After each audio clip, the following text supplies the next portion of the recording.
Video like जरूर कर लीजिए और ऐसे वीडियो लगातार फ्री में पाने के लिए चैनल को तुरंत सब्सक्राइब कर लीजिए और बेल आइकन को जरूर टैप कर लीजिए ताकि आगे भी सारे वीडियो आपको मिलते रहे। यूट्यूब में फॉलो करते हैं तो प्लीज ये वाला फ्री टेलीग्राम चैनल जरूर ज्वाइन कर लीजिएगा। सारे नोटिफिकेशन सारे अपडेट यहीं पे आते हैं, ध्यान रखिए।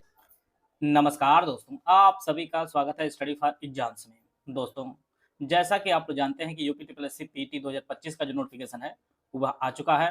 तो इस वीडियो हम लोग topic wise previous year question को देखेंगे जो पेट 2021, 2022 और 2023 में जो है भारतीय इतिहास अर्थात इंडियन हिस्ट्री से जितने भी प्रश्न पूछे गए थे उनको हम लोग देखेंगे। इससे आपको पता चल पाएगा किस स्तर का जो है पेट में प्रश्न पूछे जाते हैं।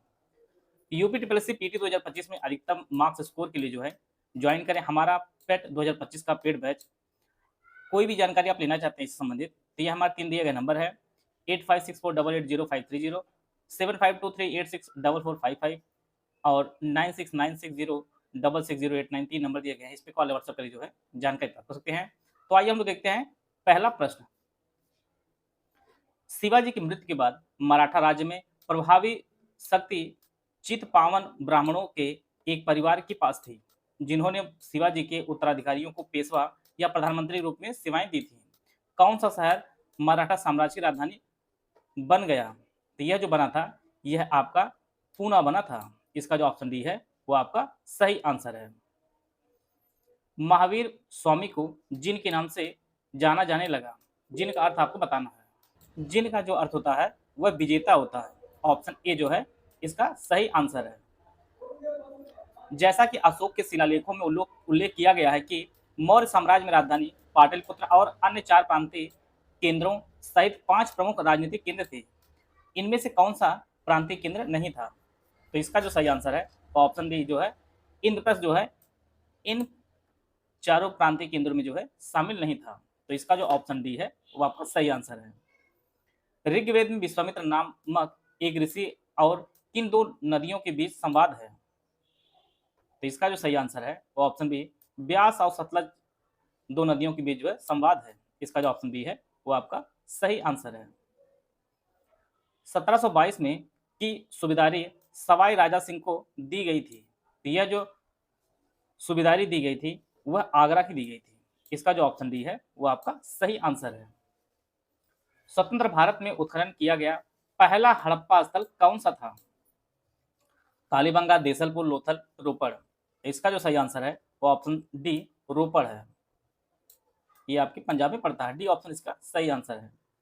समुद्रगुप्त की प्रशस्ति संस्कृत में एक कविता के रूप में किस कवि द्वारा रचित थी जिसे इलाहाबाद में अशोक स्तंभ पर अंकित किया गया था? तो आप लोग जानते हैं कि प्रशस्ति स्तंभ की जो रचना है वह हरिसेन ने की थी। ये ऑप्शन सी जो है सही आंसर है। सी ऑप्शन सही है। खिज्र खां दिल्ली का शासक था, वह किस राजवंश से संबंधित था? तो यह जो संबंधित था यह सैयद राजवंश से संबंधित था, खिज्र खां। सी ऑप्शन इसका सही आंसर है। महावीर और उनके अनुयायियों की शिक्षाएं कई शताब्दियों तक मौखिक रूप से प्रसारित होती रहीं। इन्हें लगभग 15 वर्ष पहले लिखा गया। वर्तमान में वे किस स्थान पर उपलब्ध है? इतने डेप्थ में जो है प्रश्न पूछा गया था पेट का। इसी कारण जो है पेट में जिनके 50 नंबर आ गए थे उनके भी 99 परसेंटाइल थे। इसलिए जिनको भी पेट की तैयारी करनी है वो बहुत ही अच्छे कंटेंट, टेस्ट सीरीज, क्विज अच्छे लेवल का करेंगे तभी आपकी जो है परसेंटाइल बेहतर होगा। और यही इसका लाभ यही है कि एक बार आपके अच्छे मार्क्स आ गए तो इसकी जो वैलिडिटी है अब 3 साल रहने वाली है। तो हर एक जो आगामी मेंस का होगा पेपर सब में आप एलिजिबल रहेंगे। तो आपका प्रयास यही रहे कि मैक्सिमम परसेंटाइल जो है आप लेकर आए पेट में। तो इसका जो सही आंसर है वह वल्लभी गुजरात इसका सही आंसर हो जाएगा। कोलकाता स्थित फोर्ट विलियम कॉलेज की स्थापना 1800 में किसके द्वारा की गई थी? तो यह जो स्थापना की गई थी वह रिचर्ड वेलेजली के द्वारा की गई थी। बी ऑप्शन इसका सही आंसर है। निम्नलिखित मराठा प्रमुख का उनके क्षेत्र साथ संबंध से जो है मिलान करना है। सिंधिया, होलकर, गायकवाड़, भोसले, इंदौर, नागपुर, उज्जैन, बड़ौदा। तो इसका जो सिंधिया जो थे यह उज्जैन में से सुमिलित रहेगा। होलकर जो है यह इंदौर से। गायकवाड़ जो थे यह बड़ौदा के, ये आपके बड़ौदा के। और इसके बाद भोसले जो थे यह नागपुर से सुमिलित हो जाएगा। तो इस प्रकार जो है इसका जो सही आंसर हो जाएगा वो डी ऑप्शन इसका सही आंसर हो जाएगा। सिंधिया उज्जैन, होलकर इंदौर, गायकवाड़ बड़ौदा और भोसले आपका नागपुर हो जाएगा। डी ऑप्शन इसका सही आंसर हो जाएगा। निम्नलिखित में से किस बौद्ध स्थल पर महिलाओं को पहली बार संघ में नियुक्त किया गया था? तो यह जो नियुक्त किया गया था यह वैशाली में किया गया था आनंद के कहने पर। इसका जो ऑप्शन बी है वो आपका सही आंसर है। वेद के अंतिम भाग को किस नाम से जाना जाता है? वेदांग, उपनिषद, आरण्य या ब्राह्मण? तो इसका जो सही आंसर है ऑप्शन बी उपनिषद जाना जाता है वेद के अंतिम भाग को। बी ऑप्शन इसका सही आंसर है। मुगल सम्राट बाबर ने निम्नलिखित में से किस स्थान पर राणा सांगा और उनके सहयोगियों को हराया था?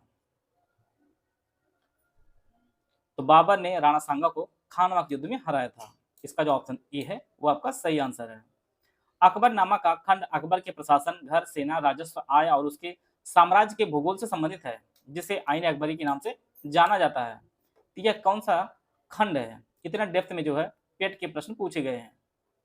तो इसका जो सही आंसर है वो ऑप्शन डी, यह जो आपका तीसरा खंड है अकबरनामा का, जिसमें प्रशासन, घर, सेना, राजस्व ये सभी चीजों का जो है विस्तार से वर्णन किया गया है। इसका जो ऑप्शन डी है वो आपका सही आंसर है। भारत में स्थित किस हड़प्पा स्थल में हाकरा मृदभांड के भंडार शामिल है, जो सिंधु घाटी सभ्यता के शुरुआती चरणों में से पहले की बसावट की विशेषताएं हैं? तो यह जो विशेषता बताती हैं यह है राखी घड़ी की है। इसका जो ऑप्शन ए है वो आपका सही आंसर है। माना जाता है कि गौतम बुद्ध ने अंतिम अनुभूति के लिए बोध गया जाने से पहले 6 साल तक निम्नलिखित में से किस स्थान पर पवित्रता पूर्वक ध्यान किया था? यह जो स्थान था यह डुंगवेरी गुफा था। इतने डेप्थ में जो है प्रश्न पूछा गया है पेट में। जिन्होंने भी नहीं पढ़ा होगा वो लुम्बिनी, सारनाथ, कुशीनगर कहीं कहीं लगा ही दिए होंगे। काफी लोगों के प्रश्न के उत्तर जो है गलत रहे होंगे। हर्षवर्धन की पहली राजधानी कौन थी? पहली जो राजधानी थी हर्षवर्धन की वह थानेसर थी। बाद में जो है कन्नौज उन्होंने स्थानांतरित की थी अपनी बहन के लिए। बी ऑप्शन इसका सही आंसर है। निम्नलिखित में से कौन सी नदी ऐतिहासिक रूप से कर्नाटक से दक्षिण में बंटवाल नदी के रूप में जानी जाती है? तो यह जो नदी है इसका नाम है नेत्रावती नदी। ये ऑप्शन इसका सही आंसर है। कर्नाटक के दक्षिण में बंटवाल नदी के नाम से जानी जाती है। भारतीय मुसलमान चाहते थे कि खलीफा को तत्कालीन तुर्की साम्राज्य में मुस्लिम पवित्र स्थानों पर नियंत्रण बनाए रखने की अनुमति दी जाए। इस साम्राज्य को निम्नलिखित में से किस नाम से जाना जाता था? तो इस साम्राज्य को जो जाना जाता था वह ऑटोमन साम्राज्य कहा जाता था उसे। इसका जो ऑप्शन सी है वो आपका सही आंसर है। गौतम बुद्ध को ज्ञान किस नदी के तट पर प्राप्त हुआ था? यह काफी फेमस प्रश्न है, कई बार परीक्षा में पूछा भी गया है। तो इसका जो सही आंसर है वो निरंजना नदी के किनारे जो है गौतम बुद्ध को ज्ञान प्राप्त हुआ था। डी ऑप्शन इसका सही आंसर है। निम्नलिखित में से किस सेना की ताकत छापामार गोरिल्ला रणनीति थी? तो आप लोग जानते हैं कि मराठाओं सेना की ताकत जो है वह छापामार गोरिल्ला रणनीति थी। तो इसका जो ऑप्शन ए है वो आपका सही आंसर है। हड़प्पा सभ्यता के दौरान डांसिंग गर्ल्स नर्तकी की कांस्य प्रतिमा बनाने के लिए तकनीकी का इस्तेमाल किया गया था। यह जो तकनीकी इस्तेमाल की गई थी यह मोम लोपे ढलाई कास्टिंग के जो है प्रयोग किया गया था नर्तकी की कांस्य प्रतिमा बनाने के लिए। डी ऑप्शन इसका सही आंसर है। जैन धर्म का सबसे महत्वपूर्ण मौलिक सिद्धांत क्या है? ये काफी टफ है। इसमें जो है अहिंसा सबसे प्राथमिक में रखा जाता है। बी ऑप्शन इसका सही आंसर है। जैन धर्म का सबसे महत्वपूर्ण मौलिक जो सिद्धांत है वह अहिंसा है। बी ऑप्शन इसका सही आंसर है। निम्नलिखित में से किस शासक के दरबार में बहुत से विद्वानों को नवरत्न के रूप में अलंकृत किया गया था? तो आप लोग जानते हैं चंद्रगुप्त द्वितीय के भी दरबार में जो है नवरत्न थे। इसका जो ऑप्शन ए है वो आपका सही आंसर है। बाद में अकबर ने भी नवरत्न रखे थे अपने दरबार में। दिल्ली सल्तनत के निम्नलिखित राजवंशों में सबसे कम अवधि तक शासन किसका था? खिलजी, लोधी, सैयद या तुगलक? ये कई बार परीक्षा में पूछा भी गया है। तो इसका जो सही आंसर है खिलजी वंश का जो शासन है वो सबसे कम रहा है। ए ऑप्शन इसका सही आंसर है। आए थे अगला प्रश्न लो। हड़प्पा के ए बंदरगाह का नाम लिखिए। तो आप लोग जानते हैं कि लोथल ये आपके गुजरात में है, यह एक बंदरगाह ही है। ए ऑप्शन इसका सही आंसर है। खलीफा की अस्थायी शक्तियों की रक्षा के लिए मार्च में बॉम्बे में एक खिलाफत समिति का गठन किया गया था। तो यह जो वर्ष था वह वर्ष 1919 था। खलीफा की अस्थायी शक्तियों की रक्षा के लिए मार्च 1919 में बॉम्बे में एक खिलाफत समिति का जो है गठन किया गया था। राष्ट्रवाद की पहली स्पष्ट अभिव्यक्ति निम्नलिखित में से किस क्रांति से हुई है? औद्योगिक क्रांति, फ्रांसीसी, अमेरिकी या रूसी? तो इसका जो सही आंसर है वो ऑप्शन बी, फ्रांसीसी क्रांति से। बी ऑप्शन इसका सही आंसर है। जब ईस्ट इंडिया कंपनी की स्थापना हुई तब भारत में निम्नलिखित में से किसका शासन था? गुप्त वंश, शुंग वंश, मौर्य या मुगल? तो आप लोग जानते हैं ये मुगल के टाइम में सब चीजें हुई हैं। तो इसका जो ऑप्शन डी है वो आपका सही आंसर है। UP triple S C PT 2025 paid batch है, ये हमारा दोनों भाषाओं में आपको उपलब्ध होगा। लेटेस्ट स्टूडेंट पैटर्न के हिसाब से सिर्फ सिलेक्शन की तैयारी, recorded class, bilingual video classes PP format में दी जाएगी, डेली प्रैक्टिस कराई जाएगी, एग्जाम ओरिएंटेड टेस्ट सीरीज रहेगा, हाई यील्ड सिलेक्शन मटेरियल आपको दिया जाएगा। पहला जो बैच है पेट 2025 कंप्लीट बैच, ये आपको 1500 रुपये इसकी फीस है। इसमें complete student material, test series और पेड फीस आपको दी जाएगी। इस बैच में 2025 के ऑफिशियल सिलेबस में दिए गए सभी 15 जो टॉपिक्स हैं का जो है संपूर्ण अध्ययन सामग्री दिया जाएगा। संपूर्ण अध्ययन सामग्री को रिकॉर्डेड बाइलिंगुअल वीडियो क्लासेस के रूप में दिया जाएगा और यह वीडियो क्लासेस के रूप में जो है दोनों भाषाओं में 50 फॉर्मेट में रहेंगी और यही क्लास वाइज वीडियो के नोट्स 50 फॉर्मेट में आपको ग्रुप में दिए जाएंगे। सारी वीडियो क्लासेस समाप्त होने पर इन्हीं 50 को कंपाइल करके टॉपिक वाइज नोट्स जो है ग्रुप में दे दिया जाएगा। इस ग्रुप में ऑफिशियल सिलेबस के हिसाब से कुल जो है 25 टेस्ट सीरीज है, जिसमें 10 आपका फुल लेंथ टेस्ट होगा। हर टेस्ट में 100 प्रश्न होंगे, 15 जो आपके टॉपिक वाइज टेस्ट होंगे। हर टेस्ट में जो है 50 क्वेश्चन दिए जाएंगे। पेड क्विज ग्रुप में भी ऐड किया जाएगा और इसमें जो ऑफिशियल सिलेबस से कम जो है मोस्ट इंपॉर्टेंट 2000 क्वेश्चन कराए जाएंगे और ये आपका डेली बेसिस पे प्रैक्टिस कराई जाएगी। दूसरा बैच है ओनली स्टूडेंट मटेरियल ग्रुप है, इसकी जो फीस आपकी 800 रुपये है। इस बैच में 2025 के ऑफिशियल सिलेबस के हिसाब से जो है 15 टॉपिक्स का संपूर्ण अध्ययन सामग्री दिया जाएगा। संपूर्ण अध्ययन सामग्री को रिकॉर्डेड बाइलिंगुअल वीडियो क्लास के रूप में दिया जाएगा और यह वीडियो क्लासेस जो है दोनों भाषाओं में 50 फॉर्मेट में रहेंगी और यही क्लास वाइज जो है वीडियो के नोट्स 50 फॉर्मेट में आपको ग्रुप में दे दिए जाएंगे। सारी वीडियो क्लासेस समाप्त होने पर जो है इन्हीं 50 कंपाइल करके टॉपिक वाइज नोट्स आपको ग्रुप में उपलब्ध करा दिया जाएगा। ओनली टेस्ट सीरीज का ग्रुप है, इसकी फीस 500 रुपये है। इस ग्रुप में ऑफिशियल सिलेबस के हिसाब से कुल 25 टेस्ट दिए जाएंगे, जिसमें 10 आपके फुल लेंथ होंगे। हर टेस्ट में जो है 100 प्रश्न जैसा ऑफिशियल सिलेबस है और प्लस जो है 15 टॉपिक वाइज टेस्ट सीरीज दी जाएगी। हर टेस्ट में 50 प्रश्न दिए जाएंगे।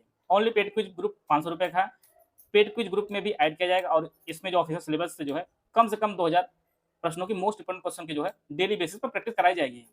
इनमें से कोई भी बैच आप ज्वाइन करना चाहते हैं तो ये हमारे 2 नंबर दिए गए हैं, 3 नंबर दिए गए हैं, 8564880530, 7523864455 या 9696066089, ये 3 नंबर दिए गए हैं। इस पर कॉल या व्हाट्सएप करके जो है जानकारी प्राप्त कर सकते हैं और अपनी तैयारी को बेहतर कर सकते हैं। निम्नलिखित में से कौन सा वह व्यक्ति जिसका नाम देवनाम पियदस्सी भी था? तो आप लोग जानते हैं कि आपके जो सिलेबस में टॉपिक है वह अशोक का है, तो ये आपका अशोक का ही नाम है, मौर्य सम्राट अशोक का। सी ऑप्शन इसका सही आंसर है। देवनाम पियदस्सी जो है अशोक का नाम था। सी ऑप्शन इसका सही आंसर है। संगमरमर पर पित्रा दूरा या रंगीन पत्थर की जड़ाई का काम के समय बहुत लोकप्रिय था। तो यह जो है काफी लोकप्रिय था शाहजहां के कार्यकाल में और ताजमहल जो है कार्यकाल में बना हुआ है। अगला प्रश्न है, निम्नलिखित में से किस युग में तांबे की पहली बार प्रयोग हुआ था? तो तांबे का जो पहली बार प्रयोग हुआ था वह ताम्र पाषाण युग में हुआ था। सी ऑप्शन इसका सही आंसर है। निम्नलिखित में से किस स्थान पर प्रथम बौद्ध संगीत का आयोजन किया गया था? तो पहली जो बौद्ध संगीत आयोजित की गई थी वह राजगीर में आयोजित की गई थी। दूसरी आपके वैशाली में, तीसरी पाटलिपुत्र में और चौथी आपके कुंडलवन में हुई थी। पहली आपकी राजगीर में हुई थी। जजिया फिर से लगाने वाला मुगल शासक का नाम लिखिए। यह जो है औरंगजेब ने फिर से लगा दिया था जजिया कर को, अकबर ने हटाया था और औरंगजेब ने लगा दिया था। निम्नलिखित में से किसे अंग्रेजों द्वारा शुरू किए गए सबसे महत्वपूर्ण योगदानों में से एक माना जाता है?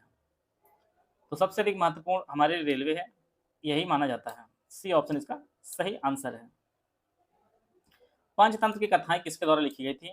यह जो कथा है यह विष्णु शर्मा जी ने लिखी है। बी ऑप्शन इसका सही आंसर है। गौतम बुद्ध ने सारनाथ में अपना पहला उपदेश दिया था। भूमि स्पर्श मुद्रा, ध्यान मुद्रा, धर्म चक्र प्रवर्तन मुद्रा, अभय मुद्रा। तो आप लोग अगर ध्यान दिए होंगे इनके नाम से ही पता चल रहा है धर्म चक्र प्रवर्तन।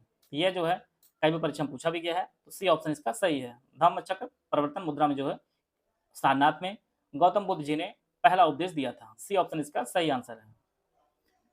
निम्नलिखित में से किस शासक के दरबारी कवि हरिसेन थे? प्रश्न वही है, घुमा के पूछा है। तो आप लोग जानते हैं कि समुद्रगुप्त के दरबारी कवि हैं। और परीक्षा में देखिए इस प्रकार से प्रश्न रिपीट भी होते हैं, क्योंकि टॉपिक तो उनका वही है, उसी के आसपास प्रश्न पूछा जाएगा। तो आपको पीवाईक्यू इसी प्रकार से देखते रहना है, किस सेक्शन से कहां से किस स्तर का जो है प्रश्न आयोग पूछ रहा है। अगला प्रश्न है, भारत में शासन करने वाले दिए गए शासकों का कालक्रम अनुसार सही क्रम आपको पहचानना है। शेरशाह सूरी, अकबर, अलाउद्दीन खिलजी, इल्तुतमिश। आप लोग जानते हैं कि सबसे पहले जो है इल्तुतमिश आए गए, फिर इसके बाद अलाउद्दीन खिलजी आएगा, फिर शेरशाह सूरी और अंतिम में आपका अकबर आएंगे। तो इसका जो सही आंसर हो जाएगा वो ऑप्शन बी इसका सही आंसर हो जाएगा। सबसे पहले इल्तुतमिश सल्तनत काल में, फिर इसके बाद आपका अलाउद्दीन खिलजी, फिर शेरशाह सूरी जो हुमायूं कार्यकाल में थे, और फिर आपका अकबर आ जाएगा। तो बी ऑप्शन इसका सही आंसर है। शिवाजी के समकालीन कौन थे? तो यह जो है शिवाजी के समकालीन तुकाराम जी थे। ये ऑप्शन इसका सही आंसर है। चरक संहिता संबंधित है, चरक संहिता आप लोग जानते हैं कि चिकित्सा संबंधित है। इसका जो ऑप्शन बी है वो आपका सही आंसर है। यहाँ पे आपको पहचानना कौन सा जोड़ा सही सुमिलित नहीं है। BC 261 कलिंग युद्ध, AD 78 शक संवत, AD 622 मुस्लिम युग की शुरुआत, और 1709 औरंगजेब की मृत्यु। तो औरंगजेब की मृत्यु जो है ये आपका सही सुमिलित नहीं, बाकी जो है सभी सुमिलित हैं। 43 का सही आंसर है। कलिंग युद्ध जो 261 ईसा पूर्व में हुआ था, 78 ईस्वी में जो है शक संवत शुरुआत हुई थी। मुस्लिम युग की शुरुआत जो आपकी 622 में हुई थी। डी ऑप्शन इसका सही आंसर है। निम्नलिखित में से किस क्रम में भारत आए थे? तामस रो, फायान, वेंगसांग। सबसे पहले फायान आया था, फिर आपका वेंगसांग आया था, और अंतिम में आपका तामस रो आया था। इस प्रकार जो है इसका जो सही आंसर है वो ऑप्शन सी इसका सही आंसर है। सबसे पहले फायान, फिर वेंगसांग, और फिर अंत में आपका तामस रो आया था। सिराजुद्दौला किस युद्ध में जो है अंग्रेजों से पराजित हुआ था? बक्सर, प्लासी, वांडीवास, या इनमें से कोई नहीं? तो इसका जो सही आंसर है वो ऑप्शन बी, प्लासी युद्ध में जो है सिराजुद्दौला हारे थे अंग्रेजों से। बी ऑप्शन इसका सही आंसर है। भारतीय इतिहास में धन्वंतरी कौन थे? धन्वंतरी जो है ये चंद्रगुप्त विक्रमादित्य की सभा में जो है सुशोभित करने वाले प्रसिद्ध चिकित्सक थे। इसका जो ऑप्शन बी है वो आपका सही आंसर है। मौर्यकालीन भारत के विवरण वाली इंडिका के लेखक कौन है? इसकी जो रचना है वह मेगास्थनीज ने की है। मेगास्थनीज ने जो है इंडिका की रचना की है, और यह जो है चंद्रगुप्त मौर्य के दरबार में रहते थे। आशा है आप सभी को बहुत कुछ जानने को मिला होगा। मिलते हैं नेक्स्ट वीडियो में, तब तक जय हिंद, जय भारत।